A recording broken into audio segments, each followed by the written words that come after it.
Thank you for tuning in to the NSUSpartans.com football coaches show for the week of September the 6th, 2010.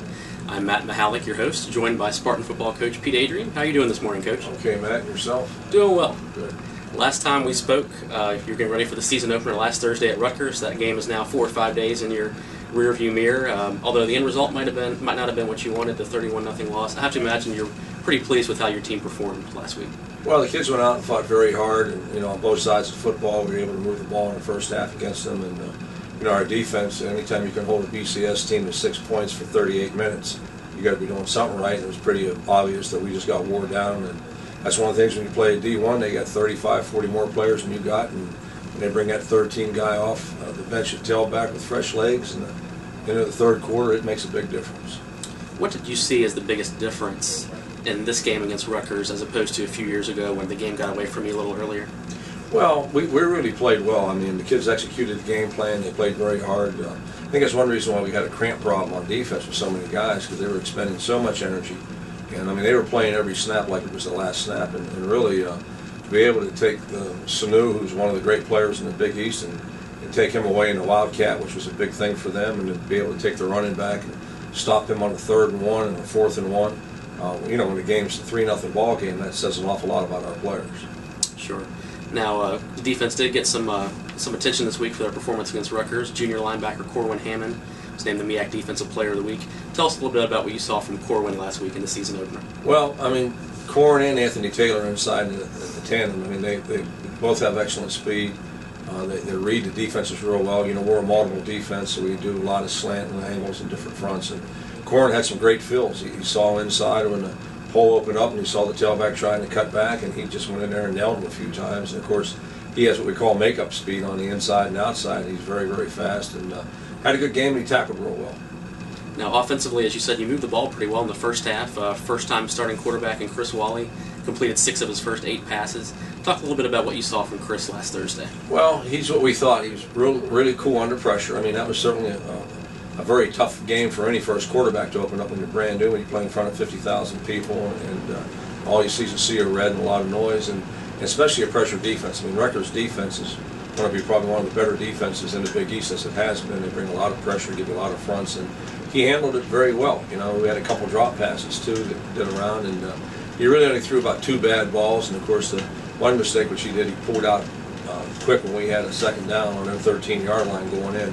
He just was under center, and he just got a little excited, and he pulled out too quick, and unfortunately we didn't get the fumble. But I was real pleased with what I saw, and hopefully he'll continue this week.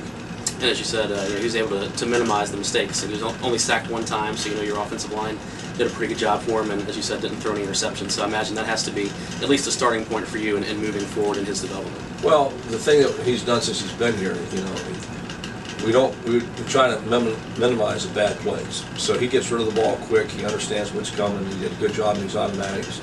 He knew the pressure was coming. He knew he had to get rid of the football, very quickly in certain things. And that's what you got to ask out of your quarterback. Now, I know a lot of times coaches say you see the most improvement in a season between weeks 1 and 2.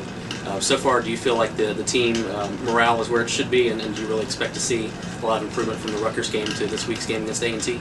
Oh, yeah, I do, and that's very true. Every coach says it, but one reason why it's so true is you're in camp and you're going against each other for 3 or 4 weeks. Then you finally play a game, so now you're able to come back and evaluate the film. They're able to see themselves in action against somebody else that you don't know, and they can see the mistakes. You can tell them until you're blue in the face, but once they see it on film, they really understand more. Oh, I see what you're talking about, Coach. I got to do this, I got to do that. And usually your biggest improvement is really in special teams. It's very hard to simulate live special team play when you're in camp, and again, when you do it, and once you get to the ball game, it's a lot to grow on. So there should be a pretty big improvement there, I would think. Sure. What do you see so far from North Carolina A&T? Of course, they had the season-opening loss last week to Winston-Salem, but they were a tough team and handed the Spartans a 17-13 defeat last season. Yeah, I mean, they're pretty much what they were a year ago. I mean, they've got a veteran offensive line back. They got a good tailback back. Got some problems going on at quarterback right now. Their starter got hurt in camp. But they have 2 other kids that played. They both played last week. They got some big receivers.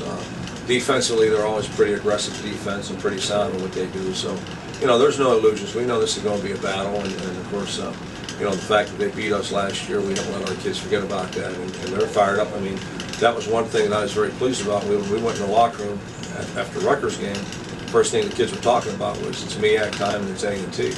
So, you got to get rid of that exhibition game, so to speak, and now let's get into the season. Sure. Now, if you had to pick just a couple of areas that will be really key this week in order for the Spartans to pull out the victory, what would you highlight? Well, obviously I think our offense has got to open it up a little more. You got to score points to win. And A&T is a tough team, but it's not the caliber of Rutgers. Nobody will be the caliber of Rutgers that we play. So we're excited to see just where we can go because we did a lot of good things against that. And then the defense has to play as well as they did Saturday. I mean, until you start scoring a lot of points, you got to play solid defense. And of course, we cannot get a punt block like we did last week, and that was totally a mistake. We had a missed assignment. The kid came off the edge and blocked it there for the touchdown, and you just can't have that. And we shouldn't have that just because of its Game 2 experience. All right, Coach, well, we wish you good luck this Saturday.